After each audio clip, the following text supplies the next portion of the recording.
Thank you, Mr. Speaker. It's my honor and privilege to address you here on the floor of the United States House of Representatives. And I come to the floor this afternoon, Mr. Speaker, to address you and bring up the topic of the dialogue that has been, I'll say, flowing forth on the floor of the United States Senate over the last few weeks. And as I listen to that dialogue and listen to the way they have taken Saul Alinsky's rules for radicals and decided that they are going to implement them and deploy them on the floor of the United States Senate, it occurs to me that when out of the mouths of people like Senator Schumer and Senator Reid and Senator Durbin come these allegations, and sometimes allegations that name and target members of the House of Representatives, it occurs to me that when I came to this Congress, Mr. Speaker, in 2003, there was a rule that existed here that prevented a member of the House of Representatives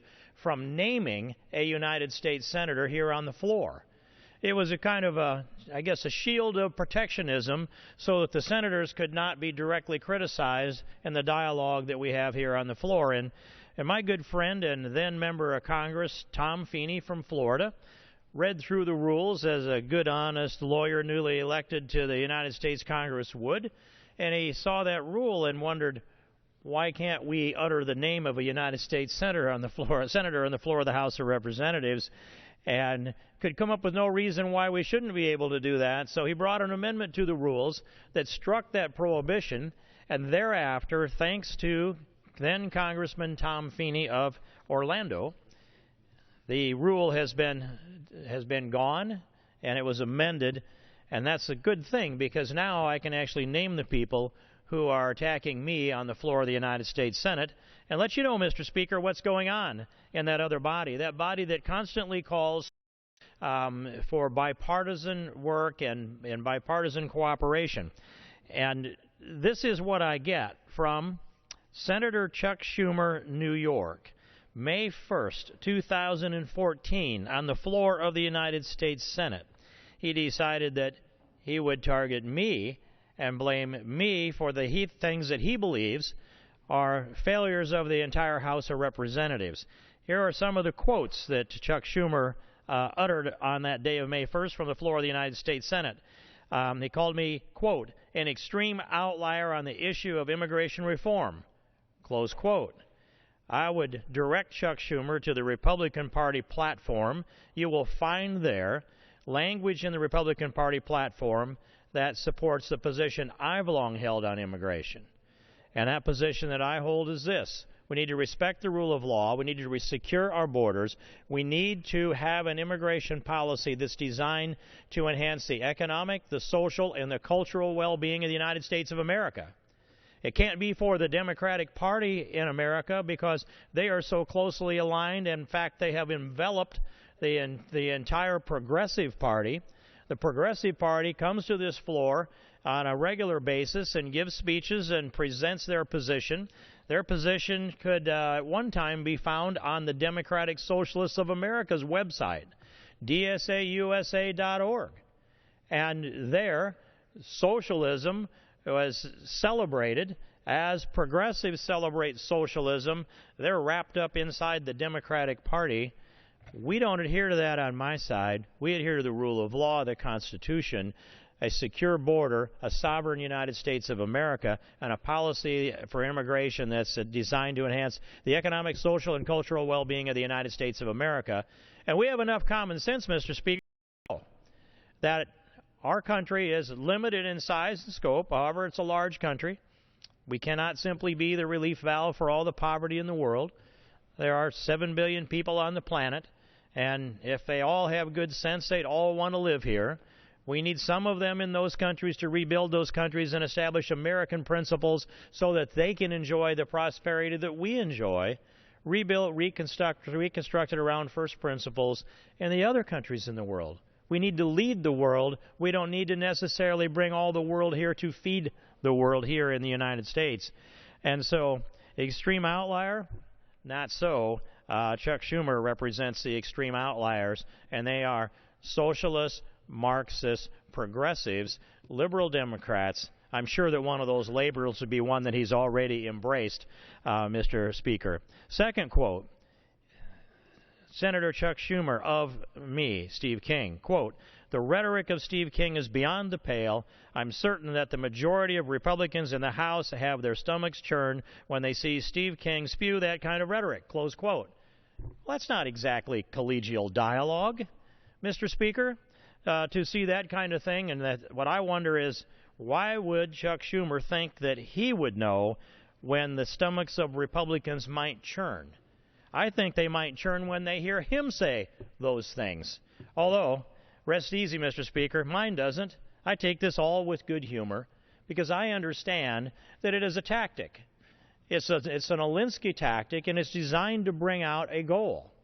And it's not necessarily to raise me up to the point where he assigns me with the full sense of responsibility and authority to determine immigration policy here in the House of Representatives. Oh, I wish it were so, Mr. Speaker.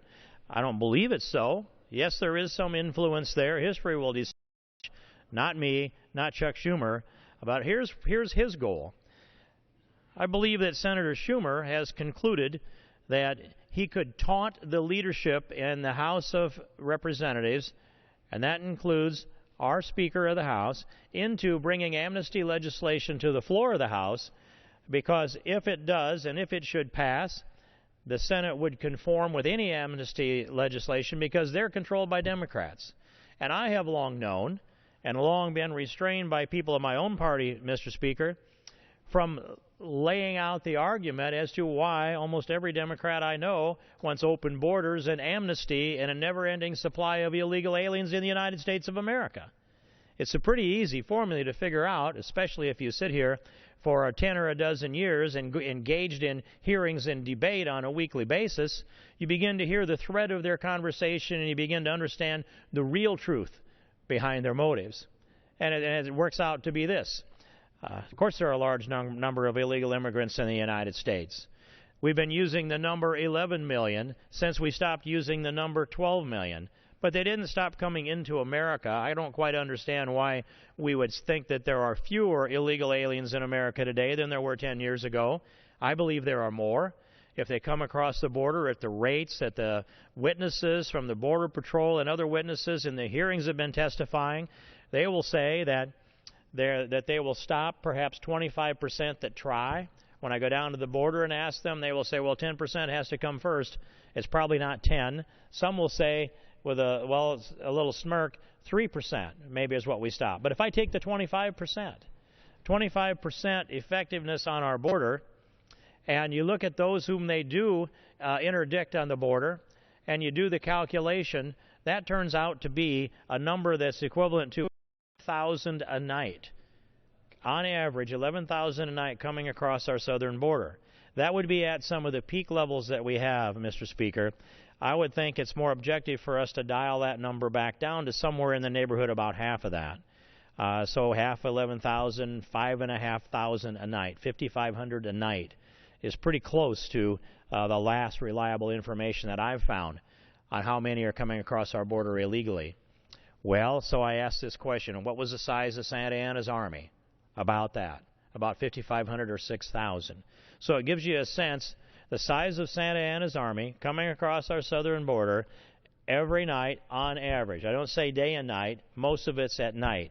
And I've sat down on the border at night multiple times. I've traveled the border and done multiple trips down there to monitor what's going on our southern border. It's gotten a little better in Arizona. It's gotten worse in Texas.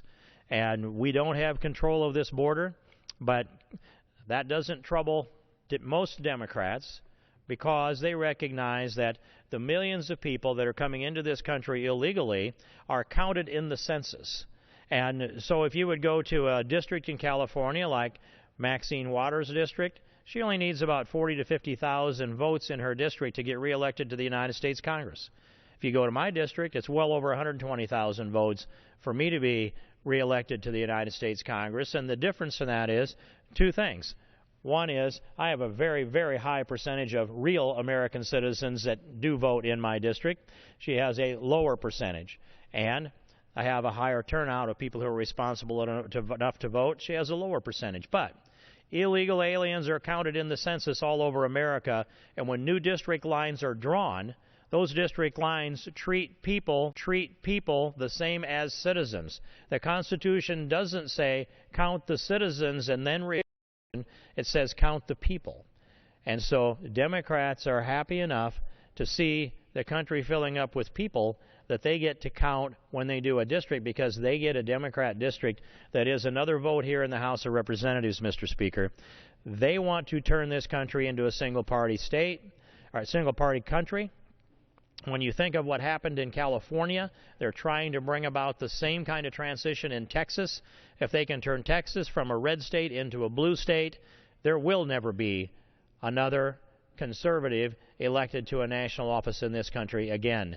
They know that. That's why they have thousands of their operatives working in Texas, trying to turn Texas over into a blue state. And they know that illegal immigration is an essential key. Back in 2007 or so, when they bust in tens of thousands of demonstrators, many of them self-professed illegal aliens in America, many of them wearing identical T-shirts that were issued to them apparently on the bus. Then alive, and Senator Teddy Kennedy stepped out to the west lawn of the Capitol and stepped up to the microphone and through an interpreter said to that group of people who was interpreting to them in Spanish, he said, "Some say, report to be deported. I say, report to become an American citizen." That was the Democrats' clarion call. The call out to illegal aliens in America to migrate toward the Democrat Party, to those that are outside of America to come into America and migrate towards the Democrat Party. They operate in those neighborhoods doing voter registration drives and sign-ups and organizations, a lot of it funded by federal dollars that matriculates down into their organizations. They do know what they are doing. They have built a cultural edifice around much of the minority community in America, and much of it has, Mr. Speaker, they've been telling them lies. They've been telling them lies about the political opponents of the leftists that are engaged in those neighborhoods. And we've seen this flow, Mr. Speaker, as far as the White House. The divisions that have been driven between Americans, divisions driven down the line of race, ethnicity, gender, sexual orientation, national origin, prosperity, those wedges have been driven in a calculated way for the political gain of the people that sit over on this side of this chamber. And I've seen too much of it to believe that I could be off by 1 degree in the statement that I've made, Mr. Speaker. I'm continuing onward. Senator Schumer, of myself, quote, Steve King, a far-right, way out of the mainstream outlier, doesn't just spew hatred, he calls the shots. I don't think that he can point to any hatred that I have spoken to and identified as spewing. Calling the shots, no, I hear the wisdom of the Republican conference. I have to hear what they say and what they think and where they anchor their thoughts. And we've coalesced on this, Mr. Speaker. Whatever we might do to change immigration law, we can't trust the President of the United States to enforce anything he doesn't like. It doesn't just have to be immigration law. It can be anything. The President of the United States picks and chooses the laws that he will enforce. He essentially tells us, I'm not going to enforce this series of laws because I don't like them, and I'm not going to enforce these series of laws because I don't like them. It's not just immigration, although that was some of the first examples and some of the most egregious examples, Mr. Speaker. And we saw them come through as the Morton memos, and I'll circle back to that in a moment. But we saw the President, by executive edict, not always in executive order, sometimes a third-tier notice on a to the United States Treasury, sometimes a verbal statement that he makes before a press conference in the Rose Garden at noon on a Friday. The President of the United States will step up and say, for example, when he was speaking to the churches who objected to their religious freedom being taken from them, their conscience protection that was to be assured to them, written into the Obamacare law, after they took that religious freedom, conscience protection away from our people of faith, and in particular the Catholic churches that filed multiple lawsuits, and other religious organizations did the same. The president was taking 2 weeks of heat and criticism as the faith communities rose up, and he decided to put an end to that. So he held a press conference at the White House at noon on a Friday, and with the presidential seal in front of the podium, he stood there and said, "I'm going to make an accommodation to the religious organizations in America, and now I'm going to require the insurance companies to provide these things for free." Well, these things were contraceptives, abortifacients, and sterilizations. Contraceptives, Mr. Speaker, we understand what they are. Abortifacients are pills that bring about the abortion of a little innocent unborn baby. Sterilizations are those things that might come with tubal ligations or vasectomies. Those were the things that were in Obamacare that are particularly egregious to the principles of the Catholic Church. And so the president decided he would make an accommodation, written in the rules, by the way, not in the bill, but into the rules. The president said, "I'm going to make an accommodation to the religious organizations, and now I'm going to require the insurance companies to provide these things for free." And he repeated himself, and he said, "Provide these things for free, for free." And I thought, how is it that the president can step up and give a press conference and change a law or change a rule that's been published by Kathleen Sebelius' Health and Human Services? How does the president have the authority to simply speak and make those changes? Surely there must be a rule that's amended.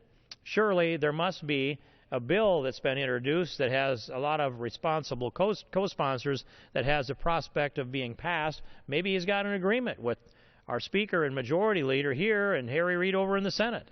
So we went back and scoured the rule, Mr. Speaker. The rule didn't change. Not one I dotted differently. Not one T crossed differently. There was no change in any written document, the written document that required the religious organizations to provide contraceptives, abortifacients, and sterilizations. The president said, now the insurance companies have to do this for free. Not one word changed in print anywhere. The insurance companies stepped up to that verbal directive from the President of the United States. That should be appalling to any American citizen that took an 8th grade civics course to understand that the President doesn't write the laws. The President doesn't have the authority to change them. Congress has granted to the executive branch the authority to write rules, an Administrative Procedures Act that directs how those rules that are proposed by the executive branch are published for open public hearing. There is a process they must go through. The President is not the king. The President doesn't get to issue edicts verbally from the podium and have the force and effect of law to change that policy without any print being changed anywhere in a rule or in the Federal Register or in the Federal Code. That's what he did with that particular case, Mr. Speaker, and I use that as an example to tell you how the President has overreached from his constitutional authority. So the President has first imposed contraceptives, abortifacients, and sterilizations on our religious organizations, then lifted the imposition verbally by telling the insurance companies, now you're going to have to do this for free. And what did? They complied. They listened to the President's press conference and decided, okay, we're going to do what he tells us. They didn't go back and check the text. Well, maybe the text of the press conference, maybe the text of his speech, but there was no rule, there was no law. The President also suspended welfare to work. The temporary assistance in needy families was written that required welfare to work. It was written so that then Bill Clinton couldn't circumvent it. It was written tightly and with the idea that a president would try to stretch it. What happens? This president simply suspended welfare to work under TANF. What else? What else happened? How about President Bush's No Child Left Behind on education? President Obama has now issued so many waivers that No Child Left Behind no longer exists. These were acts of the United States Congress, nullified by executive acts of the President of the United States. Now, we'll accept it if the court over across the street will nullify a law that is passed by the Congress and signed by the President if they rule it unconstitutional. Most of the time we accept that. Sometimes we reject their judgment because we take an oath to the Constitution too, Mr. Speaker. But we should be appalled at the constitutional violations of the President of the United States, who has continually overreached on immigration, on education, on welfare to work, on Obamacare itself, the bill with his name and his signature. There are more than 30 changes that the President's brought about on that. Some of them are clearly unconstitutional. Most of them are difficult to litigate to a successful conclusion. And so who calls the shot? Well, I make recommendations like anybody else does. Each member follows their own conscience. It's nice to get the assignment. Senator Schumer, he says they listen to me. Well, yes, and we listen to each other. But here's another quote from Senator Schumer. He said that I'm winning. Quote, Steve King has 3 wins. The rest of the Republican Party and the rest of America is winless. Good for him, terrible for us. King is in the driver's seat of immigration reform, and as long as he sits there, things will continue to be stuck in a rut. Stuck in a rut in the driver's seat. The rest of America is winless. No, the rest of America is winning each day that we can protect the rule of law, each day that we have something left that we can use to secure our borders, each day that we can deploy some type of law enforcement at the local government, state government, and out in the federal government too, out on the streets of America, that at least slows down this influx of illegal immigration that we have. America's not winless when that happens. America would be wiped out from a perspective of the rule of law and the future and the destiny for our country if we allowed people like Chuck Schumer, Harry Reid, and Dick Durbin to set the policy for immigration. If they did that, excuse me, the rule of law, at least with regard to immigration, would be destroyed, would be gone.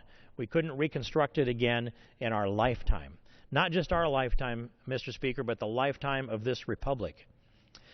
I would ask this question, Mr. Speaker. Has anybody read the Senate Gang of 8 immigration bill? I have.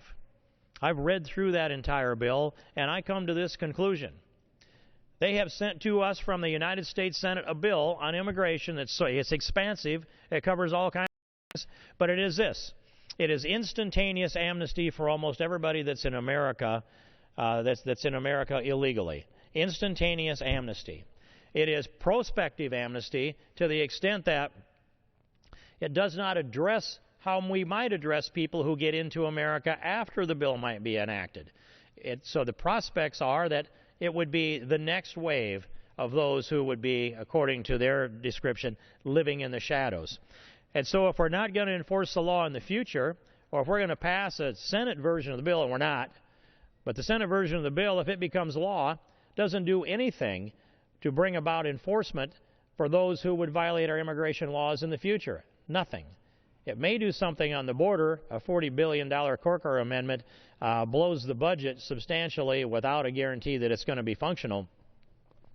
But as instantaneous amnesty for those that are here, it is prospective amnesty for those who would come here, and, Mr. Speaker, it's retroactive amnesty, and that means it goes back to those who have been deported in the past and says, we really didn't mean it. Why don't you apply to come back to America? You all come back now, you hear, because we really can't have deported you in the past and let people stay in America under the same conditions that we deported you in the past. That's the Senate version of the bill. It is ludicrous from a common sense, heart of the heartland, middle America viewpoint where we respect and love the rule of law.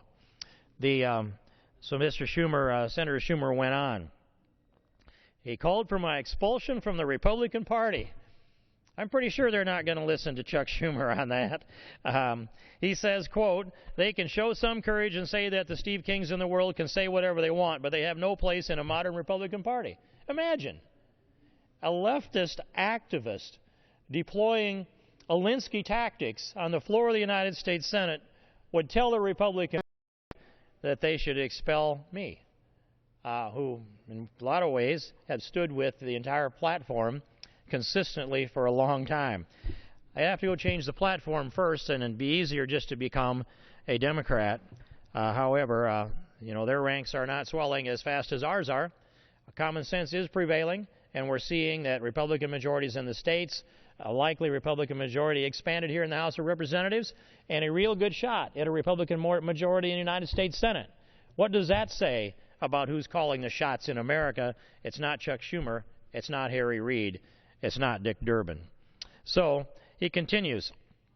2 weeks later, he hadn't had enough. 2 weeks later, he comes to the floor of the Senate again and goes through a series of some of the same things, which I'll skip down through a little bit more quickly. Quote, far-right extremists such as Congressman Steve King, close quote. Another quote, what has the House actually done on immigration these past 2 years? This is Chuck Schumer. Look it up. Nothing. Look it up. This is what Steve King wants. He wants the House to do nothing. He is winning and America is losing, close quote. Well, no, the House has done something. In the appropriations bill last year, June 6, 2013, Department of Homeland Security appropriations bill, I brought an amendment that shut off all funding to implement or enforce the President's unconstitutional actions and extra-constitutional actions, and that had to do with DACA, the Deferred Action for Childhood Arrivals, and for prosecutorial discretion known as the Morton Memos. The President's action is unconstitutional. He has no prosecutorial discretion to identify classes or groups of people and then exempt them from the law. Prosecutorial discretion must be on an individual basis. It cannot be on a group. They violated that. They know it. I've read their material and debated with them and initiated a lawsuit. We are somewhat sidetracked right now on that. It's the nature of the thing. My amendment passed this Congress 224 to 201. That's not nothing. That's restoring the rule of law and the Constitution to immigration policy after it's been violated by the President of the United States. We sent that out of the House of Representatives, Mr. Speaker. We set it on Harry Reid's desk, and there it likely went into his drawer, and he took no action on it. So it's not that the House isn't doing anything. It's that the Senate did something really illogical, the Gang of Eights bill for instantaneous, perpetual, and retroactive amnesty. And then we have the number 3 ranking Democrat in the Senate trying to taunt the Speaker of the House into doing something equally as foolish, bring amnesty to the floor of the House. This place would blow up, and the American people would arrive here in short order because they love the rule of law. Not only natural-born Americans, not only naturalized Americans, green card holders that come here to achieve the American dream. And that means from any country they came from and every country they came from, those who came here to love America and respect and appreciate the American dream. But what's happening is it's being eroded by destruction of the rule of law for political motivation on the part of people like Barack Obama, Harry Reid, Chuck Schumer, Dick Durbin. And there's another quote here that says, well, I just remembered, I don't see it. It says, oh, here it is, quote, enough is enough. This is Chuck Schumer, we will not let our party be hijacked by extremists whose xenophobia causes them to prefer maintaining a broken system over achieving a tough, fair, and practical long-term solution, close quote. Xenophobia. I had to look that up when I came to this Congress. We don't use that in the streets where I come from, but I've known its definition for a long time. Being afraid of something that you don't know. Well, I don't often get accused of being afraid of anything, so when I am, I pay a little bit of attention to that. I'd say this, Chuck Schumer's not like me. I'm not afraid of him, so it's not xenophobia. Harry Reid's not like me. I'm not like him, or I'm not afraid of Harry Reid, so that's not xenophobia. Dick Durbin's not like me. I'm not afraid of him. That's not xenophobia. What xenophobia are they talking about, Mr. Speaker, is my question. And so if we're going to have some kind of a challenge of rhetoric bouncing back and forth between the House and the Senate, let's do it face to face. Let's do it eye to eye. Let's have that duel, not like Aaron Burr and Alexander Hamilton, but I would be the one standing on the high ground on that. But let's do it like real men do it today, not dueling pistols at 50 paces. Let's do this with microphones within arm's reach, Mr. Speaker. Maybe we could get to the bottom of this and we could determine who actually had the xenophobia. I'd yield back the balance of my time.